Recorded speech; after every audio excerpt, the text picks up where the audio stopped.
டெடியே ஆலங்குளம் வாங்க ஆலங்குளம் வாங்க. அதுக்கு தாங்க கிளம்பி வந்துருக்கோம். இல்லை 2 இல்லை ஒரு 6 பேர் விட்டுட்டாங்க. அதனால் நான் வந்தாச்சு. எல்லோரும் முன்கடைச்சிட்டு பேச பண்ணிட்டுருக்காங்க. போய் சட்டுக்குன்னு போய் பார்த்துட்டு வருவோம் வாங்க.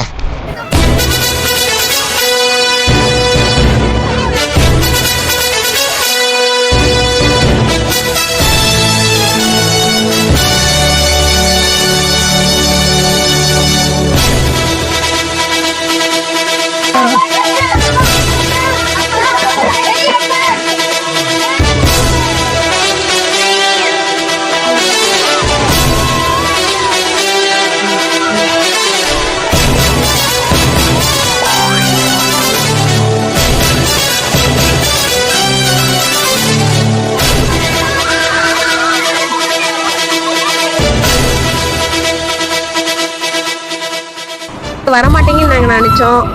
வந்ததுக்கு ரொம்ப நன்றி. டெடினா ரொம்ப பிடிக்கும், அதனால ஃபாலோ பண்ணோம், சப்போர்ட் பண்ணுறோம். எங்கள் ஃப்ரெண்ட்ஸ்கிட்ட எல்லாருக்கிட்டையும் சொல்கிறோம், எங்கள் சப்போர்ட் எப்போவுமே உங்களுக்கு இருக்கும். சரி, ரொம்ப நன்றி. சப்போர்ட் பண்ணுங்க தொடர்ந்து.